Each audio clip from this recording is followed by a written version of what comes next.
Hi guys, this is the review for War for the Planet of the Apes, and I'm going to start off by saying this film is a good film. I like the movie, but I didn't love it. Now, War for the Planet of the Apes is the third installment of the prequel trilogy to the 1968 film Planet of the Apes. And in it, this is Caesar. He's finally at war. This is after the dawning and after the rise of his apes. And he is at war with Woody Harrelson's The Colonel. And that's all you really need to know for this spoiler-free review. There will be a spoiler-filled review at some point where I will go into depth the twists and the turns that this film has. But let's get into the good. Now, the good is Andy Serkis. He comes to play, and Andy Serkis is a great actor. I mean, I liked him ever since he played Gollum in the Lord of the Rings films. He also did King Kong. And when the first Rise of the Planet of the Apes came out, I thought this man should have gotten an Oscar nomination. But due to politics and him being in mocap, these people, they didn't nominate him.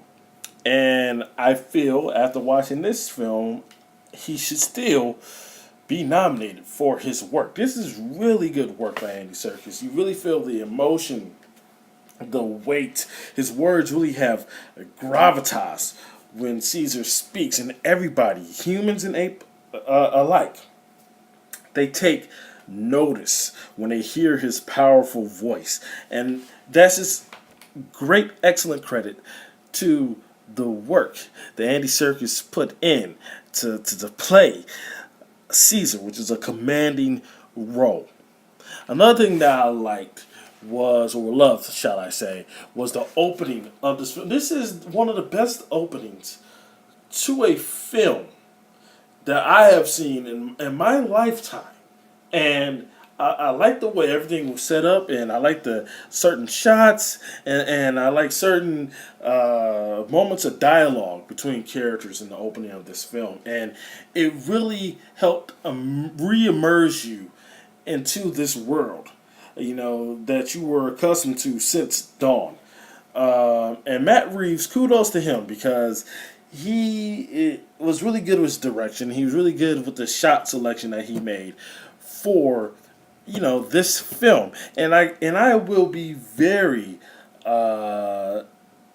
watchful for where his career goes after this. He is directing one of my favorite superheroes. The next movie is the Batman, and if this film's any indication, Batman's in safe hands. So kudos to the direction of Matt Reeves. Another thing I liked was the cinematography.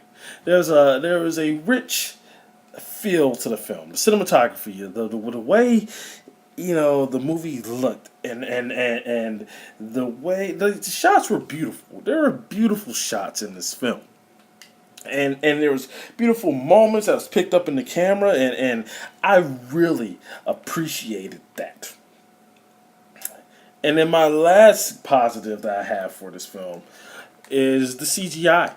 I mean, if when you watch Rise to Dawn to War, you see the progression Weta has made as a digital effects company, and it's beautiful. And this is the best that it has ever looked. There's a lot of scenes that are in the rain, right? And you can see the fur, the delicacy, and the texture of it, and it looked almost real, and it almost hit the uncanny valley for me, almost. But it looks really great, and I, was very much in love with the CG, and it helped the performances. I really think it did help the performances, and it made it very believable for me. And you know, going into this film, you know, I was impressed by the acting, the direction, the digital effects, and the way this film was shot. Now, the negatives, like I said before. Woody Harrelson. Like I said, even though the acting was good, I really feel like Woody Harrelson was miscast as this Colonel character, and I really couldn't really feel him. It was a lot like Gary Oldman in the second one. I really feel like he was just a one dimensional character. He it was just the same thing on and on and on again with him, and I wasn't really that intimidated or threatened by him. I mean, there's one good scene between him and Caesar in the film, and that was about it, really, if you ask me. So there wasn't really that much of an opposing threat.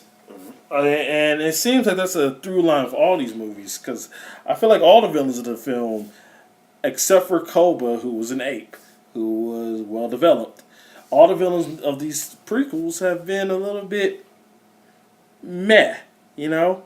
It's the same kind of complaint that people have sometimes for the Marvel movies. And really, that's about it. So, if that's my only criticism, why did I not love the film like everybody else? And to quite put it,